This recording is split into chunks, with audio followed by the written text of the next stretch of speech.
Kagurabachi. With that, I suppose I'll pass it over to one of you guys. To Josh Cole. Yeah, Josh. Because I do Kags. Oh, you want to do Kag? Yeah. Kagurabachi, chapter number 73. Daybreak. So last week we got a pretty massive lore drop about like what actually happened to the invaders. Long story short, after these swords were created and they were able to fight off the invaders and force a what do you call that, a retreat? No, not a retreat. Surrender. Yeah. Right. So, but unfortunately, one of the swordsmen, the owner of the Shinichi, went fucking berserk and committed a genocide and eradicated seemingly all the people from that island.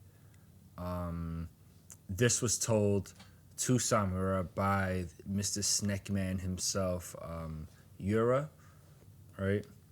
Mm-hmm. Also known as Strings. I don't know what that means. That's a Don Zero reference. Okay. All right. Anyway, yeah, so anyway, I'll cut to this week. So Samura is like basically dealing with that, like, you know, information on his head. He even went back to the headquarters to like talk to like the one of the generals about it, and everyone was telling him to just relax and be cool about it. That they don't have to worry about the malediction happening again. We also learned that if the Shinichi sword bearer is killed, it will also kill the other swordsman, which is quite the conundrum. But okay, so for this chapter, we start by Iori, which is Samura's daughter, seeing some garbage laid out in front of their house, and she's like, it doesn't look like our garbage. But whatever, she tosses it in the bin, and we cut back to the swordsman school. Samura's talking to one of the dudes, and he's like, oh, I hear she's in the same class. Well, one of the dudes is like, oh, I hear she's in the same class as my son. And, you know, they're probably friends or whatever. The dude says, this is a small town with not that many kids. Social shut in pretty quickly. So, yeah, Samura goes to the shrine for his late baby mom's. And he's explaining to her how Iori's been adjusting to her, like, school life and living with her dad, being himself, Samura. And how she obviously still misses her greatly, but she's dealing with it day by day. Iori talks to Samura about how school's going, and you know, she has nice things to say. How apparently there was a situation in class where people were praising her dad, and it felt really nice to her. And she also tells him, hey, you know, one day I'm gonna be the fucking best, and I'll be as good as my dad too. And everyone was fucking excited in the classroom, and everyone applauded. And that's definitely not foreshadowing to anything else.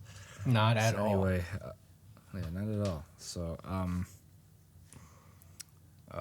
could someone talk for a moment? Yeah. Hey, all right. I just had to put the volume up. Thanks. Okay. So, yeah. As so Samura goes to pat Iori on the head. He's like, "Yeah, I'm glad you're making friends at school and having a good time." As she says, "Oh, I got into he notices that there's like a bump on her head, and she's like, "Oh, I fell," and I guess because he's blind, he has a super sense to tell she's lying. So she's like, "Oh, I got into a fight." And she basically tells him why, which was she says like, "Oh, one of the kids like disagreed with her saying her father was a killer, so she stood up for him, and they got into a little scrap, and that was that." And Iori's like, I want to be like you, so I can protect everyone too. So I'm not gonna let people put that dirt on your name. I got you, Dad. It was nice, very nice and wholesome. So the funny thing is, Samura goes to the school to go check that nigga. He's like, "Oh man, like I'm sorry, my son was rude. Don't fucking chop my limbs off." And he's like, "Oh, kids will be kids."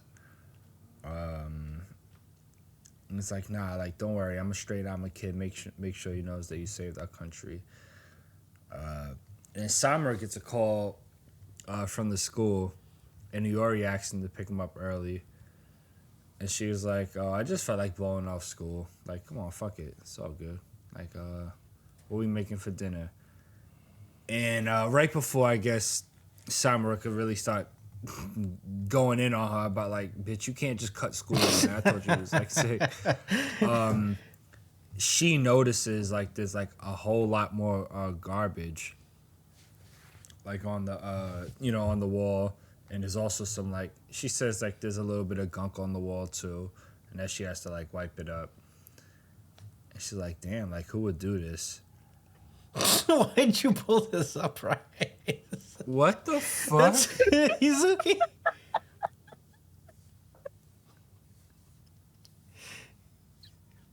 Emaciation. Why is that next to taijutsu? I don't understand.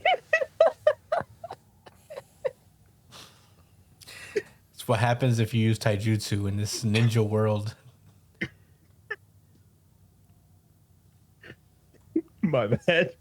I was just trying to bring back the presentation. You guys can continue. Go for it, Josh.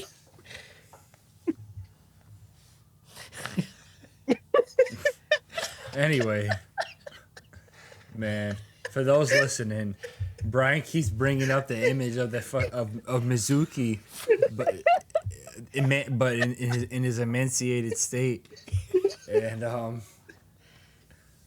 it's distracting. Anyway, so they see the trash on the wall. The daughter starts cleaning it up. So does he, and Summer notices that there's some dudes talking. And they're like, "Oh, yo, did you see that? That pile of trash was huge. Must have been more than just us." Oh, they bugged out. They bugged the fuck out. So, they're like, "Oh, was there graffiti there before?" And he's like, "Yeah, but not like this." So, well, it's not like he can see it. And then Samura pulls right up on him. And he's like, "Oh, you two dumped that trash?" And they're like, "Oh, it wasn't just us." And he said, basically they start to tell him like, "Oh, we heard about what really happened, like about the genocide." And Samura immediately thinks about Yura and how he's like, "Oh, he's like spreading that story around." And we instantly actually cut to Yura and another sorcerer. Oh, the tree guy, Yeah. right? Mm-hmm. Yeah, cool.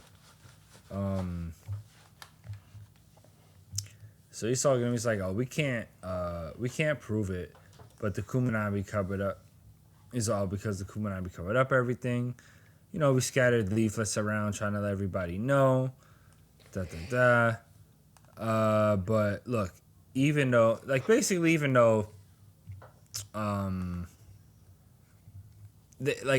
don't have a way to prove it, but they're gonna be able to sow mistrust amongst the population because some people are gonna question about what actually happened." Yeah, they're having a little evil conversation. But they're like, basically, says that there's a slow mountain tension instead of there just being an abrupt reaction to what's being learned and told. So we cut back to Samura pressing the dudes, and the guy's like, "Everyone in this town already knows what you are, a fucking monster." And man, that fucking hit Samura hard. Harder than he hit his eyes to make them blind, probably. So, yeah. Iori's cleaning up a ton of fucking graffiti off the wall. And she says to herself, the truth is basically everything she was saying in class was cap. As soon as they brought up who she was, they recognized her last name, and all mad kids in the classroom was talking shit about her dad, and they started like bullying her, and even the teacher let it rock. She was like when she started to like react to the other kid, they was like, "Oh, violent, aren't you? Runs in the blood, I guess." So, yeah, she ain't getting no help at all. That's why she wanted to leave the school early. And the crazy thing is that like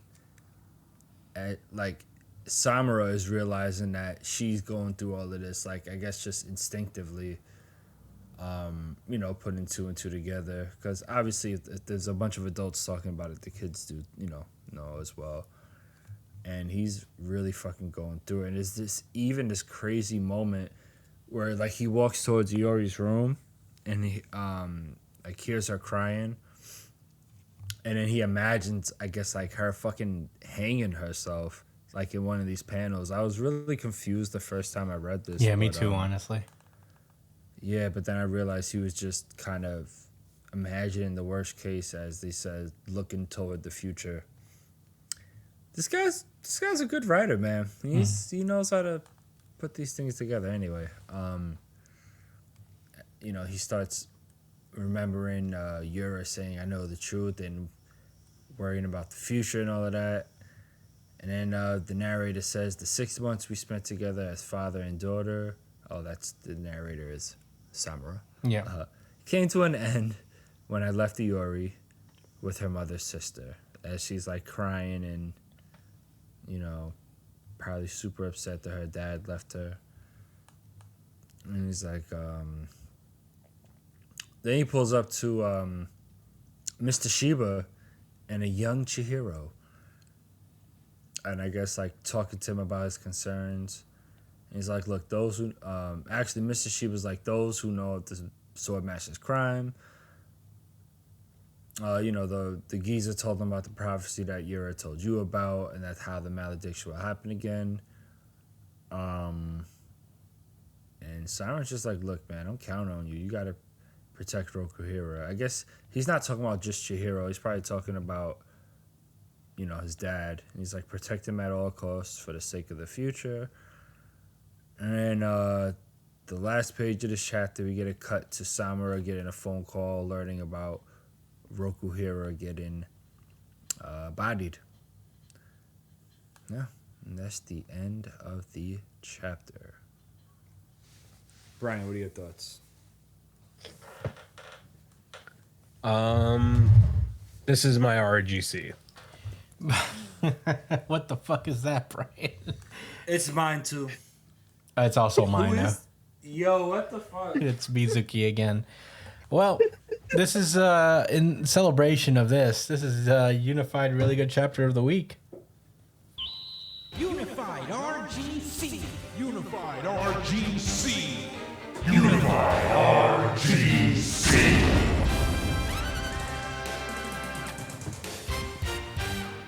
Go on, Brian. Oh man, this chapter, it hurts so bad for Samura. It really does. I just wish that shit didn't end up the way it did for him. God damn it, take this shit off the screen, Brian. What, you didn't want to continue looking at emaciated Mizuki? No, I did not want to continue looking at emaciated Mizuki. But damn, like Samura, he's such a sweetheart. He just cares. He cares about his daughter so much. He believed in what he was doing and protecting his people.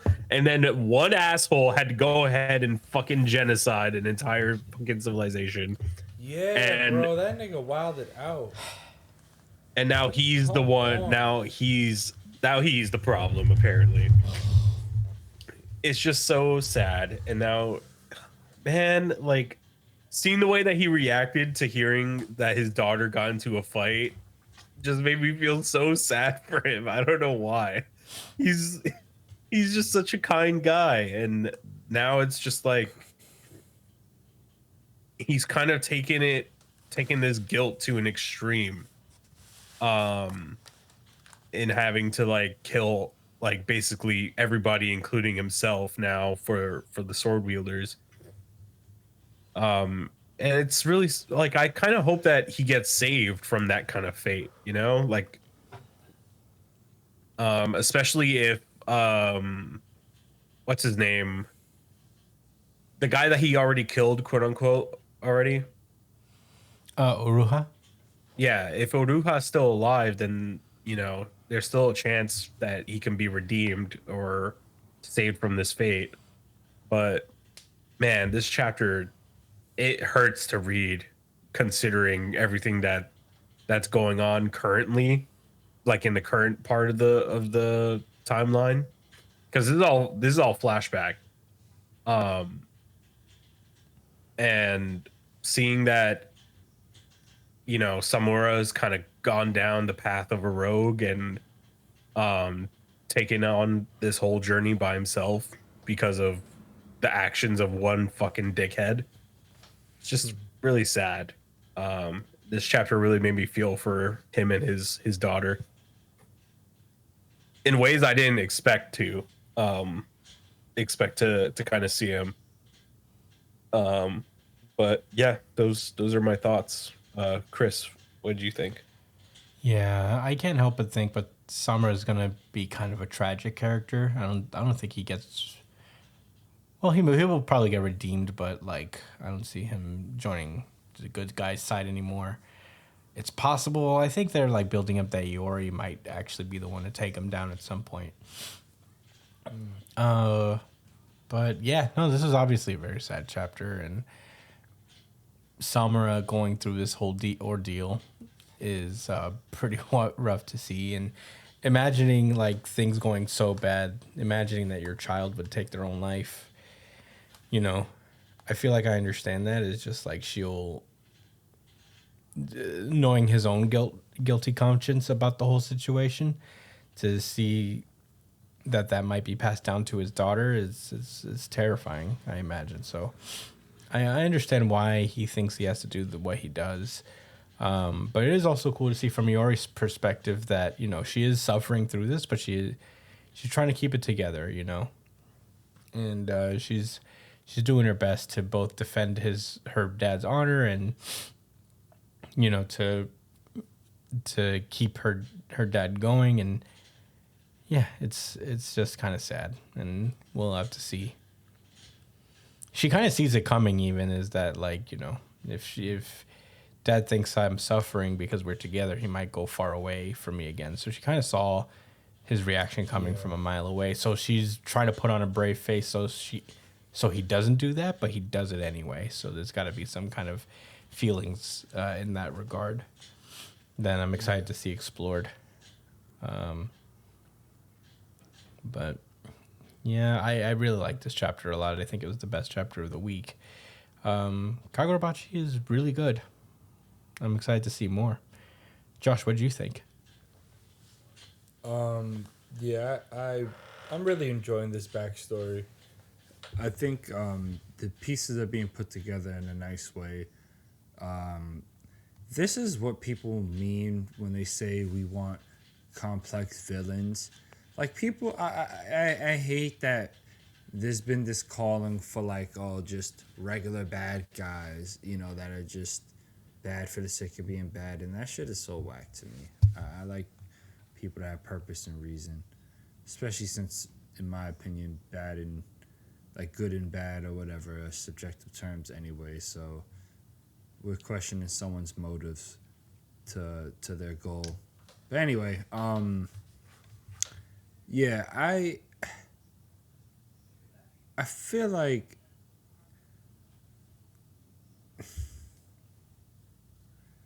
I thought he had a lot to. I thought he had something to do with Rokuhira getting killed, but it makes a lot more sense that his like reaction to hearing about Rokuhira dying kind of was like the final, like, you know, hair that broke the camel's back, so to speak.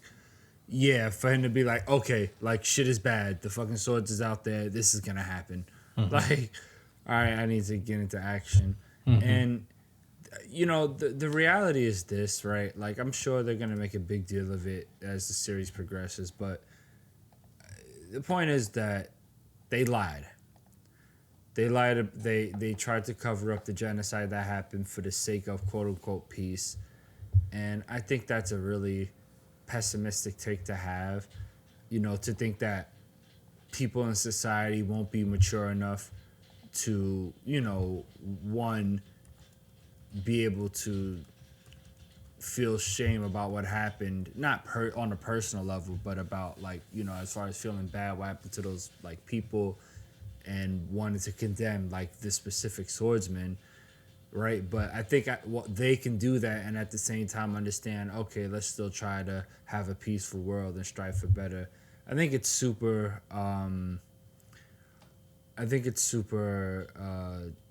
pessimistic. And one of the only places I kind of feel a little critical for Kagurabachi, but at the same time, I think there's a whole lot of room to explain more, and I don't really know what was being done behind the scenes as far as Yura and the other sorcerers to spread that information. But anyway, no, I mean, I think that's the point that they're gonna make, that they should have been honest anyway. Yeah. So the Kumanabi's fucked up for that. That's very they schemers and fucking puppet masters, Yeah. conniving bastards. That old guy, Grandpa Mini Masumi's grandfather, that nigga is going to enable the malediction. That's the reality. It's a bold prediction. And then he will become emaciated. Emaciated. Emaciated, yeah. I forgot already. Okay. Those are my thoughts. Left the chapter. Wonderful. Same. Do we have any rebuttals? Kagurabachi been on a fucking roll, by the way. It's been on a 73 chapter roll. It's been very good. I didn't know. I'm talking about as far as like getting RGCs and shit. Yeah, I mean, Like, it's very I ain't gonna good. lie, like this is kind of like on some Jujutsu Kaisen. Yeah, Jujutsu Kaisen was a champ. Is a stat patter back in the day, in its heyday. Yeah, yeah, yeah. Yeah, but Yeah, JJK put numbers on the board. for real. Didn't always win I don't know if it won a championship per se, but definitely solid player, put numbers on the board. Oh yeah, it'll be a Hall of Charlie Famer. I would say Jujutsu Kaisen is a Hall of Famer.